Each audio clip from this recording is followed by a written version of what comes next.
नमः संस्कृताय मित्रों। कक्षा 12 में हूँ आप या आप कोई अन्य प्रतियोगी परीक्षा दे रहे हों और उसमें उपमा अलंकार रखा हुआ। ये जो आपका उपमा अलंकार है, यानी उपमा का अर्थ क्या होता है? जब एक वस्तु की दूसरे वस्तु से जब तुलना कर देते हैं तो उसको उपमा कहते हैं। ठीक है। अब ये जो आपके संस्कृत के वहाँ पर आपको पहले तो परिभाषा बताना है और परिभाषा के बाद जो आपको उदाहरण याद नहीं होती, ये उदाहरण किस प्रकार से याद करना है बिल्कुल आसानी पूर्वक से मैं आपको देखिए बता रहा हूँ गाने के माध्यम से।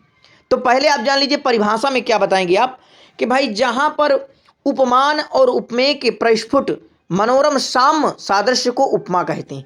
या उपमा ऐसे कह लीजिए जहाँ दो वस्तुओं की आप लिख सकते हैं, जो मैं बोल रहा हूँ आप लिख सकते हैं, जहाँ दो वस्तुओं की समानता दिखाई जाती है वहाँ उपमा अलंकार होता है।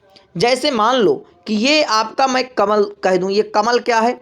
कमल का एक फूल है। बात समझते जना, कमल का एक क्या है? ये आपका फूल है। मैं कह दूं जो तुम्हारा ये कमल का फूल है ये कर के समान है। किसके समान है? कर की। कर का मतलब होता है हाथ। कर का मतलब क्या होता है? कर का मतलब होता है हाथ। तो मैं तुम ये इसकी दोनों की समानता कर दिया कि ये जो कमल का फूल है, ये जो आपका कमल का फूल है ना, ये किसके समान है? हाथ के समान। हाथ आप देखें ना, किसी किसी के बिल्कुल कोमल होते हैं, अच्छे होते हैं, बढ़िया लाल रंग के बिल्कुल हाथ, मतलब खिले हुए। एक उपमा देना है ना, तो कह दूं कि तुम्हारे जो कमल के फूल हैं ये हाथों के जैसे हैं। तो जहां पर दो वस्तुओं की एक साथ उपमा कर दी जाती उसे ही जो क्या करते हैं, समानता दिखा दी जाती, वही उपमा अलंकार होता है। अब देखिए संस्कृत में अगर आपको याद हो तो इसे लिख देना कि प्रायस्फुटा सुंदरम साम्यम उपमा, प्रस्फुट सुंदरम साम्या उपमा। अब देखिए, अब आपको उदाहरण लिखना है। बहुत ही अच्छा उदाहरण आप लिख सकते हैं इस प्रकार से कि वागर्थाव्यू संप्रक्तो, वागर्थाव्यू संप्रक्तो, इस प्रकार से याद करिए। वागर्थायु संप्रक्तो वागर्थे प्रतिपत्तये, वागर्थ प्रतिपत्तये जगतः पितरो वन्दे, जगतः पितरो वन्दे पार्वती परमेश्वरो, पार्वती परमेश्वरो। बोलिए इस प्रकार से, वागर्थाव्यू संप्रक्तो, वागर्थाव्यू संप्रक्तो वागर्थ प्रतिपत्तये जगतः पितरो वन्दे, जगतः पितरो वन्दे पार्वती परमेश्वरो।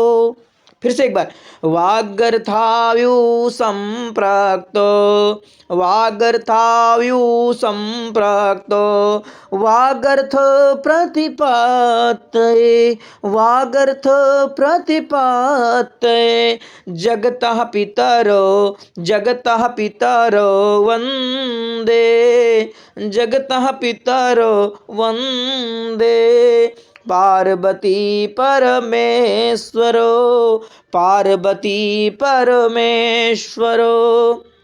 अब दूसरा उदाहरण याद कर लीजिए। देखिए यहां पर आपको स्पष्टीकरण में अगर आप लिख देंगे तो इस प्रकार से, जहां यू, जैसे कि देखिए इस श्लोक में आपको पार्वती परमेश्वरो ये उपमेय है आपका। ये क्या है? पार्वती परमेश्वरो उपमेय है। अवागर्थो ये क्या है? आपका उपमान है। संप्रक्तो, संप्रक्तो ये क्या है आपका? तो ये आपका साधारण धर्म हो जाएगा। संप्रक्तो ये जो है आपका साधारण धर्म है। और जो है यू जो है, यानी यू जो आया ना, यू वागर्थाव्यू, तो ये उपमावाचक शब्द है। अब जहां आपको यू मिल जाए, जहां यू मिल जाए वहां आप कौन सा अलंकार लगा देंगे? वहां उपमा अलंकार झोंक देना। चूंकि यहाँ उपमान और उपमेय में संप्रक्त का सदृश दिखाया गया है, अतः यहाँ पर उपमा अलंकार इस प्रकार से आप लिख सकते हैं। अब और उदाहरण जो है मैं इन्हें आपको याद करा दूं ताकि आसानी पूर्वक से एक उदाहरण भूल जाए तो आप इसको भी याद कर रहे है ना। अच्छा देखिए, आपको अन्य परीक्षा जब आप देंगे और आगे बढ़ेंगे संस्कृत की परीक्षा, तो उस पर से आपको ये उदाहरण दे दिया जाता है और पूछा जाता है इसमें कौन सा अलंकार है। तो अगर आप ये उदाहरण अभी से तैयार कर लेंगे तो आगे भी आपको काम देंगे। और एक चीज़ और समझ लीजिए कि इनका पहचान का जहाँ यू आ जाए वहाँ पर आपको लगा देना है उपमा, और इनका वाचन कर लीजिए। देखिए दूसरा कि स्वप्नेषु समरे अपि, सपनेषु समरे अपि त्वां विजयसिरिन मुञ्चति, त्वां विजयसिरिन मुञ्चति प्रभाव प्रभवं कान्तं, प्रभाव प्रभवं कान्तं स्वधीनपतिका यथा, स्वधीनपतिका यथा। ठीक है। अब एक बार फिर से दूसरे कि स्वप्नेषु समरे अपि त्वां विजयसिरेण मुञ्चति प्रभाव प्रभवं कान्तं स्वधीनपतिका यथा। अब देखिए ये भी बहुत महत्वपूर्ण उदाहरण है, इसे भी आप याद कर सकते हैं कि मधुरः सुधावधूधरा पल्लो तुल्लो अतिपेलवः पाणी चकित मृगलोचनाभ्यं सदसि चपलेन लोचने तस्या, चकित मृगलोचनाभ्यां सदसि चपलेन लोचने तस्या। तो इस प्रकार से देखिए आप जो है दो आपके अलंकार आते हैं, आपका उपमा अलंकार आएगा और आपके पास रूपक अलंकार आ जाएगा। तो इन पर एक अलंकार का ही लिखना, तो आप उपमा ही अलंकार को बिल्कुल सरल सरल उदाहरण वागर्थावयु संपृक्तो वागर्थे प्रतिपत्तये जगतः पितरो वंदे पार्वती परमेश्वरो, और यहाँ इतनी संस्कृत की आपको हेडिंग लिख देना है, और जहाँ हिंदी में लिख देना कि जहाँ दो वस्तुओं की समानता दिखाई जाती है वहाँ उपमा अलंकार होता है। और ये तीनों उदाहरण आप चाहें तो नोट कर सकते हैं, लिख सकते हैं, मैंने आपको वाचन करके बता दिया। और ये पहला वाला उदाहरण जो आपका वागर्थावयु है ये बिल्कुल सरल है, तो आप आसानी पूर्वक इसे याद कर लीजिए, परीक्षा पर सीधे आपको लिख देना है।